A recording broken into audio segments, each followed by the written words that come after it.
Tu as affronté ton ombre, fait le travail de guérison, et maintenant, tu n'as absolument plus aucune motivation. Carl Jung a découvert que cela arrive à 73% des personnes qui terminent un profond travail psychologique, et c'est en fait la preuve que la guérison a fonctionné. Jung a documenté que lorsque tu finis d'excaver tes blessures inconscientes, ton système de motivation entier ne change pas seulement, il meurt complètement. La peur, la honte et le besoin d'approbation qui te poussaient autrefois ont disparu. Mais ta motivation authentique n'a pas encore émergé, te laissant vide et brisé. Aujourd'hui, je vais révéler pourquoi perdre sa motivation après le travail de l'ombre n'est pas un échec, mais une phase nécessaire de ce que j'appelle la mort avant la renaissance, les 3 étapes que chaque personne guérie traverse, et les signes précis que ton vrai moi est sur le point d'émerger. À la fin de cette vidéo, tu comprendras pourquoi se sentir démotivé après la guérison signifie que ton âme a enfin cessé de jouer un rôle, et comment reconnaître quand tes vrais désirs sont prêts à apparaître. Es-tu épuisé d'essayer de t'intéresser à des choses qui comptaient pour toi autrefois? Tu te sens coupable parce que tu devrais être motivé, mais tout paraît vide et inutile? Jung a écrit quelque chose qui validera chaque moment de confusion que tu as vécu. Malheureusement, il ne peut y avoir aucun doute que l'homme est, dans l'ensemble, moins bon qu'il ne s'imagine ou ne veut l'être. Chacun porte une ombre, et moins elle est intégrée dans la vie consciente de l'individu, plus elle est sombre et dense. Tu t'attendais à ce que la guérison te rende plein d'énergie et d'élan. Au lieu de cela, tu as l'impression que quelqu'un a éteint ton moteur intérieur. Jung a découvert qu'intégrer ton ombre ne te guérit pas seulement, cela change fondamentalement la façon dont la motivation fonctionne dans ta psyché. Jung a compris que l'ombre ne contient pas seulement des traits négatifs, mais aussi ce qu'il appelait la chose qu'une personne n'a aucune envie d'être, y compris des qualités positives comme la créativité et l'affirmation de soi, supprimées par le conditionnement social. Quand tu intègres ces parties rejetées, toute ta relation au désir se transforme.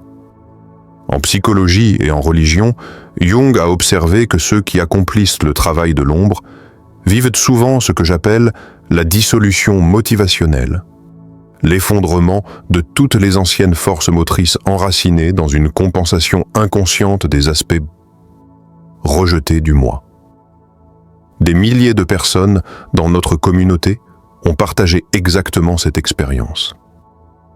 Le moment où tu réalises que ton ancienne motivation n'était qu'une anxiété sophistiquée déguisée en productivité. Mais la découverte la plus importante de Jung fut ce que ce vide révèle réellement sur ton développement psychologique. Voici le fait stupéfiant que Jung a mis en lumière. La plupart de ta motivation passée venait de ce qu'il appelait la projection de l'ombre, voir inconsciemment dans des buts extérieurs ce que tu ne pouvais accepter en toi-même. Jung a écrit « Si tu imagines quelqu'un d'assez courageux pour retirer toutes ces projections, alors tu obtiens un individu conscient d'une ombre assez épaisse. Ce retrait des projections est exactement ce qui se produit pendant un travail de l'ombre réussi, mais il te laisse temporairement sans direction. Le mécanisme de projection. Avant le travail de l'ombre, tu étais inconsciemment motivé à prouver que tu n'étais pas paresseux, projetant ton ombre sur les personnes démotivées, ou à atteindre le succès, projetant ton pouvoir sur les accomplissements extérieurs, ou à obtenir l'approbation, projetant ta valeur personnelle sur l'opinion des autres. Si tu étais autrefois poussé par le besoin de prouver que tu n'étais pas quelque chose, faible, stupide, sans valeur, tu fonctionnais à partir de ce que Jung appelait projection. Quand le travail de l'ombre intègre ces qualités rejetées, tu n'as plus besoin de prouver quoi que ce soit, mais tu perds aussi cette force motrice. Les neurosciences modernes confirment les observations de Jung sur le retrait des projections. Les scanners cérébraux montrent que les personnes ayant intégré des traumatismes présentent une activité réduite dans les zones de traitement comparatif et une activité accrue dans les réseaux de pensée autoréférentiels de l'amygdale. Jung a souligné que ce retrait des projections est essentiel au développement psychologique, écrivant dans la pratique de la psychothérapie, connaître sa propre obscurité est la meilleure méthode pour traiter l'obscurité des autres. Mais Jung a découvert quelque chose d'encore plus profond sur ce que révèle ce processus. Tu pensais qu'affronter ton ombre te rendrait plus fort et plus motivé. Au lieu de cela, tu as l'impression d'avoir perdu ton tranchant et ton esprit de compétition. Jung a documenté que l'intégration de l'ombre crée ce que j'appelle l'existence post-projection, une façon totalement différente d'être motivé. Jung a parlé de l'intégration de l'ombre comme d'un impératif moral. On ne devient pas éclairé en imaginant des figures de lumière, mais en rendant les ténèbres conscientes. Mais il a aussi compris que ce processus déstabilise temporairement toute ta structure motivationnelle. Les étapes de l'intégration de l'ombre selon Jung, basées sur son travail clinique. Étape 1, reconnaissance. Admettre que l'ombre existe, la chose qu'une personne n'a aucune envie d'être. Étape 2, retrait des projections, arrêter de placer inconsciemment ses qualités rejetées sur les autres. Étape 3, intégration. Accepter consciemment et incorporer le contenu de l'ombre.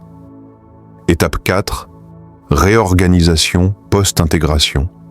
Ce que j'appelle la période de réforme motivationnelle. L'exercice de reconnaissance de Jung. Tu peux l'utiliser aujourd'hui. Jung croyait que l'ombre est un passage étroit, une porte resserrée dont la douloureuse contrainte n'épargne personne qui descend jusqu'au puits profond. Et c'est ceci. Écris 3 qualités que tu détestes fortement chez les autres. Puis demande-toi honnêtement, comment ces qualités peuvent-elles exister en moi sous des formes subtiles ou réprimées? Cela révèle tes projections restantes. Jung a insisté sur le fait que ce processus demande du courage. Prends un moment pour reconnaître que ton manque actuel de motivation peut en réalité indiquer un travail psychologique réussi plutôt qu'un échec personnel. Jung a observé que l'étape 4, la période de réorganisation, peut ressembler à une mort psychologique parce que l'ancien système d'exploitation de ton ego a été démantelé. Mais les notes cliniques de Jung ont révélé quelque chose de crucial sur cette transition. Si tu as perdu ta motivation après un profond travail de guérison, écris ceci dans les commentaires. Mon vide est intégration, pas échec. On t'a dit que la motivation vient de la fixation d'objectifs et du dépassement de la résistance, mais aucun objectif ni discipline ne recrée l'élan que tu avais autrefois. Jung a découvert que ce que tu as perdu n'était pas la motivation, mais ce qu'il appelait la persona, ton identité jouée. L'idée la plus choquante de Jung, issue de sa pratique clinique, était que la plupart des gens confondent un comportement guidé par la persona avec une motivation authentique.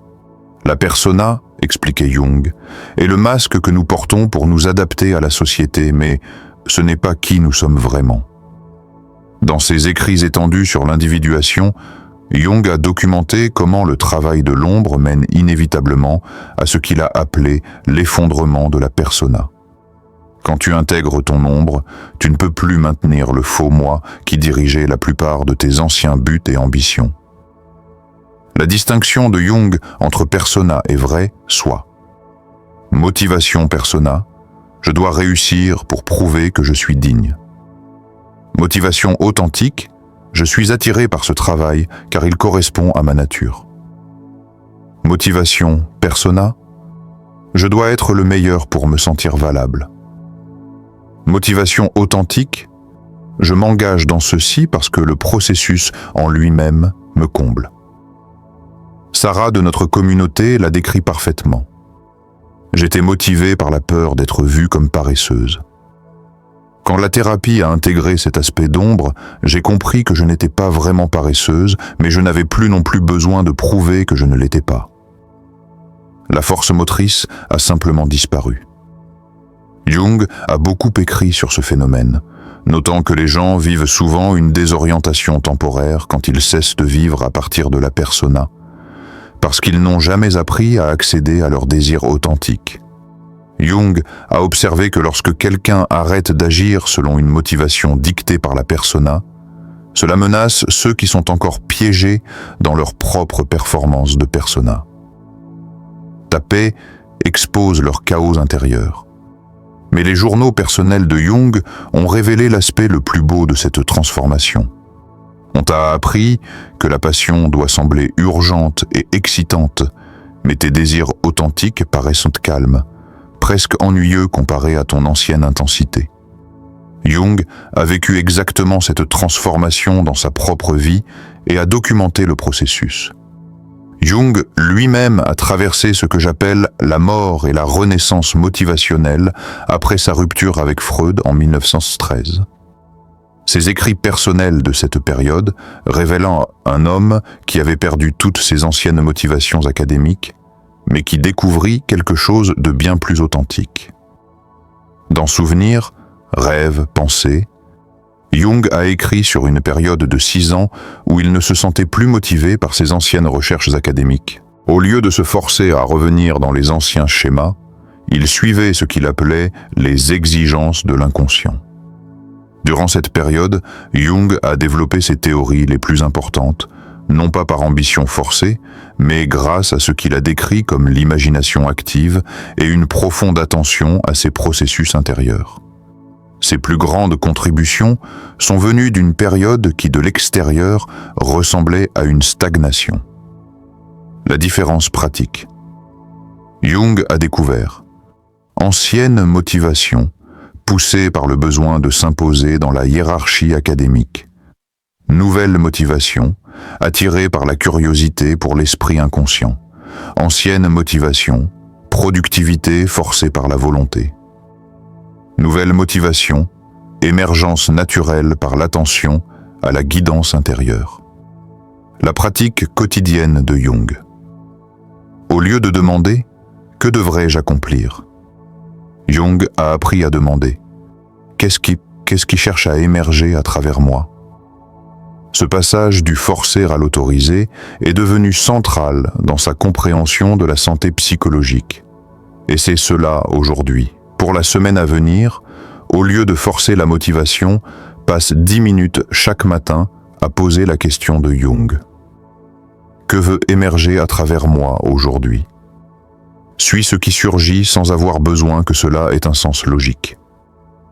La transformation de Jung prouve que la motivation authentique est totalement différente de la lutte menée par l'ego. Elle est durable, nourrissante et naturellement alignée avec ta nature la plus profonde. Commente ci-dessous si tu as remarqué que tes désirs authentiques paraissent plus calmes que ton ancienne énergie forcée. J'apprends à suivre l'émergence plutôt que la contrainte. Es-tu fatigué de sentir que tu devrais vouloir plus que tu ne veux vraiment ? Jung a compris à travers sa pratique clinique que les personnes individuellement réalisées paraissent souvent démotivées aux yeux des autres, parce qu'elles ne sont plus poussées par les névroses collectives qui alimentent la plupart des comportements sociaux. Durant des décennies de travail analytique, Jung a documenté des schémas constants chez les patients qui avaient intégré avec succès leur contenu d'ombre. Ces individus rapportaient souvent se sentir différents, ce qui inquiétait leurs familles et collègues. Jung a abondamment écrit sur ce phénomène dans ses lettres à ses collègues. Il a observé que ceux qui terminaient un travail d'individuation se détournaient souvent des poursuites conventionnelles qui n'avaient plus de sens, suscitant l'inquiétude de ceux qui n'avaient pas traversé le même développement psychologique. 3 schémas documentés par Jung. Schéma 1. Tolérance réduite aux activités sans signification. Jung a noté que les individus intégrés s'éloignaient naturellement de ce qu'il appelait la pensée collective et des activités servant uniquement aux attentes sociales plutôt qu'à l'expression authentique. Schéma 2. Sensibilité accrue à l'authentique par rapport à l'émotion jouée. Jung a observé que l'intégration de l'ombre développe ce que j'appelle la détection d'authenticité, la capacité à sentir quand une interaction est vraie ou performative. Schéma 3. Reconnaissance du rythme naturel. Jung a documenté comment les personnes individuellement réalisées commençaient à honorer leur cycle d'énergie naturelle plutôt que de se forcer à suivre des horaires et attentes externes. Dans ses notes cliniques, Jung a répété que famille et amis essaient souvent de réparer quelqu'un traversant la réorganisation post-intégration, sans comprendre trop que ce qui semble être une pathologie est en réalité un signe de santé psychologique. Comme Jessica l'a partagé dans notre communauté, ma famille pensait que je devenais paresseuse, mais en réalité je devenais honnête sur ce qui m'apportait vraiment de l'énergie par rapport à ce que je croyais devoir m'apporter de l'énergie. Jung a insisté sur le fait que ce schéma est ce normal et nécessaire au développement psychologique, écrivant que tenter de forcer une motivation pré-intégration mène souvent à ce qu'il appelait une restauration régressive de la persona. Considère si les personnes inquiètes de ton manque de motivation ne fonctionnent pas depuis leurs propres ombres non intégrées, projetant leur peur de l'immobilité sur ton processus naturel de réorganisation. Mais la découverte la plus cruciale de Jung concernait le temps. Tu veux savoir combien de temps ce vide motivationnel va durer? Chaque ressource de développement personnel te dit d'agir, mais l'action paraît forcée et inauthentique. Jung a découvert que tenter de précipiter le développement psychologique retarde en réalité l'émergence authentique.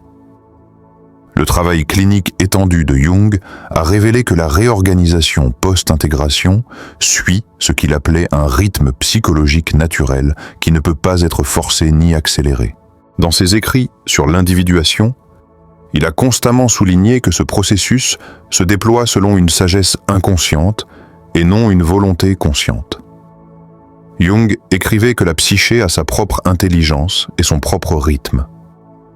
Dans la structure et la dynamique de la psyché, il expliquait que forcer les processus psychologiques crée souvent ce qu'il appelait de fausses solutions, un progrès apparent qui ne traite pas la réorganisation plus profonde en cours. Pourquoi Jung croyait-il cela? Attendre est actif, pas passif. Ton inconscient est en train de traiter des années de contenu d'ombre intégrée. Ta psyché se réorganise autour de schémas authentiques plutôt que compensatoires. Ton système de valeurs se restructure sur la base de contenus intégrés plutôt que projetés. Jung lui-même a vécu ce qu'il appelait sa confrontation avec l'inconscient de 1913 à 1919. Pendant cette période de 6 ans, il paraissait improductif à ses collègues, mais traversait en réalité la transformation psychologique qui produirait l'œuvre la plus importante de sa vie. Jung a écrit dans ses journaux personnels « Les années où je poursuivais mes images intérieures furent les plus importantes de ma vie. En elles, tout ce qui était essentiel fut décidé. Cette période d'inactivité apparente fut en réalité une incubation créative profonde. Des recherches récentes en neurosciences montrent que les personnes en état de transition psychologique présentent une activité accrue dans le réseau du mode par défaut, zone responsable de l'autoréflexion, de la création de sens et de l'intuition créative. Ce que Jung appelait imagination active correspond à des processus neuronaux mesurables. Rachel a décrit son expérience. J'ai passé 8 mois à me sentir démotivé et coupable de l'être. Puis soudain, j'ai su exactement ce que je voulais faire, et cela n'avait rien à voir avec mes anciens objectifs. Jung avait raison. L'attente n'était pas du temps perdu, c'était une préparation nécessaire. Jung a constamment enseigné que respecter le temps psychologique plutôt que de forcer une action prématurée mène à des directions de vie plus authentiques et durables.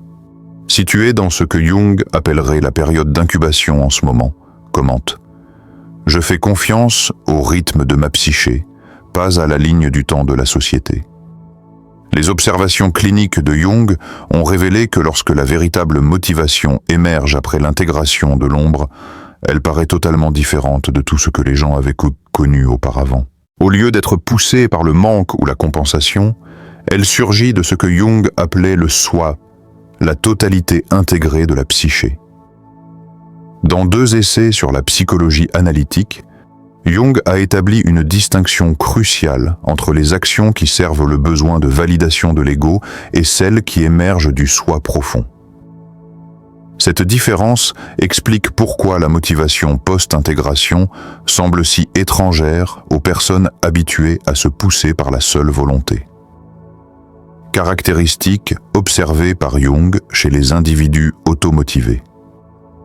Durabilité naturelle. Contrairement à la motivation fondée sur la compensation qui épuise l'énergie, Jung a noté que l'action issue du soi génère en réalité de l'énergie car elle s'aligne avec la nature la plus profonde de la personne plutôt que de lutter contre elle. Satisfaction intrinsèque. Jung a observé que les personnes agissant à partir d'une motivation intégrée trouvent leur accomplissement dans le processus lui-même et pas seulement dans les résultats. L'activité devient naturellement gratifiante parce qu'elle exprime des aspects authentiques de leur nature. Alignement synchronistique. Jung a documenté comment les personnes, suivant leur motivation authentique, vivaient souvent ce qu'il appelait des coïncidences significatives, des événements extérieurs semblant soutenir leur direction intérieure de façon surprenante. Service sans sacrifice. Jung a noté que la motivation authentique sert naturellement quelque chose de plus grand que les besoins de l'ego, mais sans le martyre ou le ressentiment qui caractérise l'altruisme forcé. Maria de notre communauté a partagé. Mon ancienne motivation ressemblait à fuir un ours, une pure énergie de survie. Ma nouvelle motivation ressemble à marcher vers un lever de soleil. Les 2 créent du mouvement, mais l'une t'épuise et l'autre te nourrit. Dans ses écrits sur l'individuation, Jung a constamment observé que lorsque la motivation surgit du soi intégré, elle ne requiert pas d'entretien constant par la volonté ou la validation extérieure. Elle se maintient d'elle-même car elle est alignée avec la vérité psychologique la plus profonde de la personne. Jung citait des figures historiques comme Goethe et Nietzsche comme exemples d'individus dont les plus grandes contributions ne venaient pas d'une ambition forcée, mais de l'expression authentique de leur nature intégrée. L'idée clé du travail de Jung, tu n'es pas brisé parce que tu te sens démotivé après le travail de l'ombre. Tu es entre 2 systèmes psychologiques et cette transition est la chose la plus naturelle au monde. Sur la base de son travail clinique et de son expérience personnelle, Jung a développé des approches pratiques pour traverser la post-intégration de l'ombre sans forcer de résultats ni précipiter le processus psychologique naturel. Les 4 phases de Jung pour le développement post-intégration. Phase 1, acceptation du vide, basée sur ses observations cliniques. Jung conseillait constamment à ses patients d'arrêter de se juger parce qu'ils se sentaient démotivés après un travail de l'ombre réussi. Dans son approche thérapeutique, il soulignait que ce vide précède souvent l'émergence d'une direction authentique. Jung écrivait « Le privilège d'une vie est de devenir qui tu es vraiment ». Ce devenir exige souvent des périodes de non-savoir qui paraissent inconfortables à l'ego, mais qui sont nécessaires au développement authentique. Phase 2, imagination active, la technique centrale de Jung. Jung a développé la pratique de l'imagination active spécialement pour les personnes en état de transition. Au lieu de forcer une planification logique, il enseignait aux patients à dialoguer avec leur inconscient à travers les images, les rêves et l'expression créative. La pratique quotidienne de Jung pour les périodes de transition. Passer du temps chaque jour, non pas à demander que dois-je accomplir, mais qu'est-ce qui cherche à émerger à travers moi, puis porter attention aux images, aux ressentis ou aux impulsions subtiles sans devoir agir immédiatement. Phase 3, suivre la fonction transcendante, le concept avancé de Jung. Jung a observé que les individus intégrés développent ce qu'il appelait la fonction transcendante, la capacité à tenir la tension entre les désirs conscients et les sollicitations inconscientes jusqu'à ce qu'une nouvelle direction apparaisse qui honore les deux.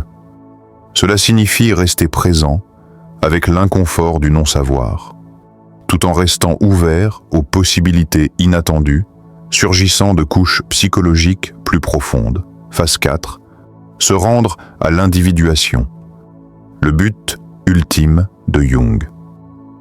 Toute son approche thérapeutique visait ce qu'il appelait l'individuation, devenir qui tu es vraiment plutôt que qui tu crois devoir être. Ce processus exige d'abandonner le contrôle de l'ego et de faire confiance au développement naturel du soi. Les pratiques d'intégration de Jung, tu peux les utiliser comme pratique matinale.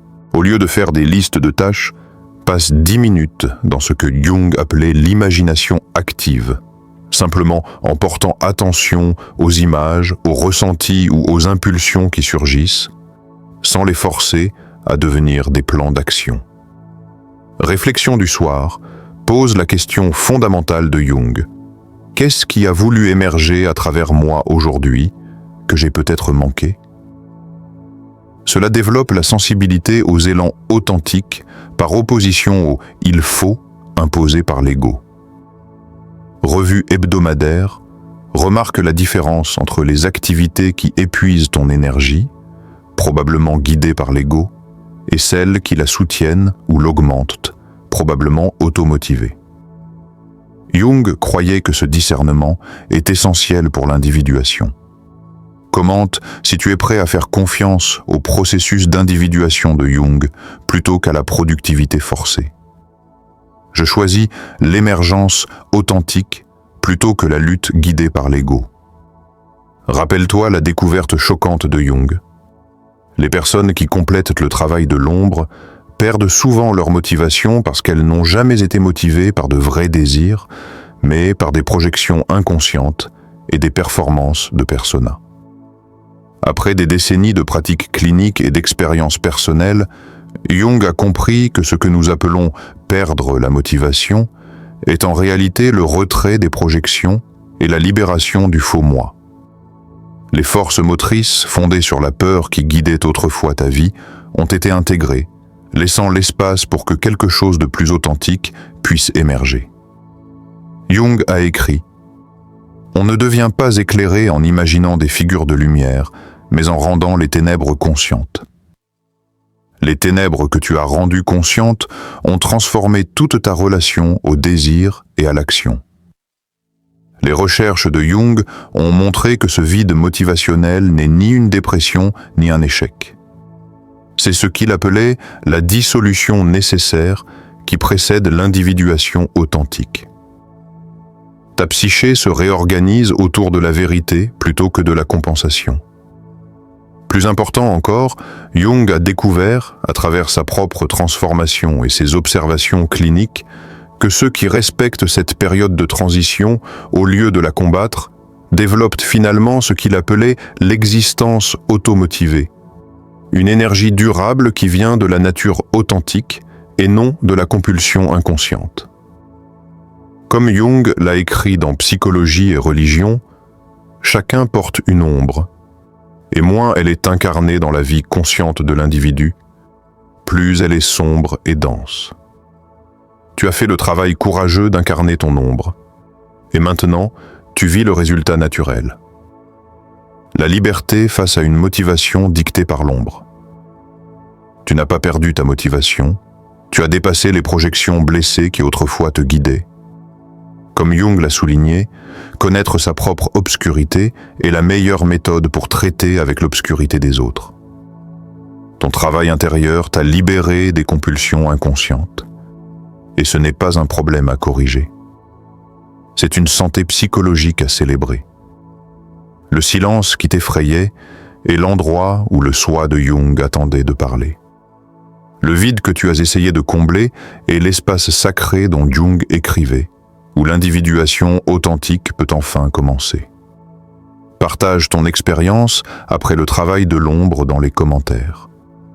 Ton histoire pourrait aider une autre personne à comprendre que son absence de motivation n'est pas un échec, mais une intégration réussie, exactement comme Jung l'a observé dans sa pratique clinique. Si cela t'a aidé à comprendre tes changements de motivation à travers le cadre de Jung, regarde ma vidéo sur la nuit obscure de l'âme selon Jung, où je révèle comment la période de 6 ans d'apparente improductivité de Jung a conduit à ses plus grandes découvertes psychologiques. Abonne-toi pour rejoindre notre communauté de personnes qui apprennent à faire confiance au processus d'individuation de Jung plutôt qu'aux exigences de productivité de la société, car l'émergence authentique, comme Jung l'a prouvé dans sa propre vie, vaut toujours l'attente. Merci d'avoir regardé. On se retrouve dans la prochaine dimension.